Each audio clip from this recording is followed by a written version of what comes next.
নমস্কাৰ প্ৰিয় দৰ্শক, অন্য এটা ভিডিঅ'লৈ মই পুনিতে আপোনালোকলৈকে স্বাগতম জনাইছোঁ। আশা কৰোঁ আপোনালোক সকলোৱে ভালে আছে। আজি মাংস ৰেচিপি লৈ আহিছোঁ। আপোনালোকে টিভিৰ স্ক্ৰীনশ্বট দেখিছে। এই থালখনত মই নহৰু ৰুকি লৈছোঁ, আদা, এইফালে আলু লৈছোঁ আৰু এইফালে মই পিঁয়াজ অকণমান সৰহকৈ লৈছোঁ আৰু স্লাইচাৰেৰে এনেকৈ খুব পাতল কৰি লৈছোঁ আৰু বিলাহী লৈছোঁ এটা, এয়া কেঁচা জলকীয়া আৰু এইফালে মাংস লৈছোঁ। এয়া চাওক মাংস, এয়া খাচীৰ মাংস হয়, মোৰ খুবেই প্ৰিয়। আপোনালোকৰ বাৰু কাৰ কাৰ প্ৰিয় জনাবচোন। আৰু এই মাংসখিনি মই ভালদৰে ধুই লৈছোঁ আৰু এতিয়া এয়া মছলা লৈছোঁ। ইয়াতে ধনিয়া পাউডাৰ, জিৰা পাউডাৰ, গৰম মছলা, হালধি আৰু এয়া জাতি জালুকৰ গুড়ি, এই গোটেইখিনি মই ইয়াতে মিক্স কৰি দিম।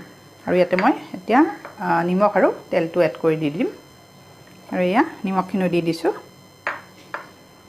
আৰু এতিয়া এয়া মিঠাতেল দি দিছোঁ। এই গোটেইখিনি মই ভালদৰে মেৰিনেট কৰিম এতিয়া। আৰু এইফালে মই লোহাৰ কেৰাহী উঠাই দিছোঁ। কেৰাহী গৰম হৈছে, আগতেই দিছিলোঁ আৰু এতিয়া মই মিঠাতেল দি দিছোঁ। এয়া প্ৰথমতে মই আলুখিনি ফ্ৰাই কৰিম। আলুখিনি ইয়াতে মই এনেকৈ মিক্স কৰি দিছোঁ যাতে মছলাখিনি ভিতৰত সোমাই যায়।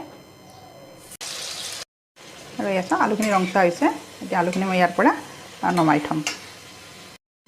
আলুখিনি মই ইয়াৰ পৰা কাঢ়ি থ'লোঁ আৰু এতিয়া প্ৰথমতে শুকান জলকীয়া দুটা দি দিছোঁ আৰু তেজপাত। আৰু এতিয়া ইয়াতে এয়া চাওক চেনি দিছোঁ অকণমান, বেছি দিয়া নাই। আৰু এই চেনিখিনিৰ কাৰণে মিঠা নহয়, কালাৰটো ভাল হয়, সেইটো কাৰণে দিছোঁ। আৰু এতিয়া ইয়াতে মই কাটি থোৱা পিঁয়াজখিনি দি দিম ৰুকি থোৱা। পিঁয়াজখিনি মোৰ ৰংচোৱা হৈছে। এতিয়া মেৰিনেট কৰি থোৱা মাংসখিনি ইয়াতে দিম। চাওকচোন কালাৰটো ইমান ধুনীয়া হৈছে। এনেকৈ মেৰিনেট কৰিলে মাংসৰ ভিতৰত মছলাখিনি ধুনীয়াকৈ সোমাই যায়। গেছৰ ফ্লেমটো হাই কৰি দিছোঁ এতিয়া, যিহেতু মই লৰাই আছোঁ। মই প্ৰায় 5 মিনিট মই ভাজিলোঁ এনেকৈ। আৰু এতিয়া ইয়াতে আদা, নহৰু আৰু এই বিলাহীখিনি ইয়াতে দি দিম।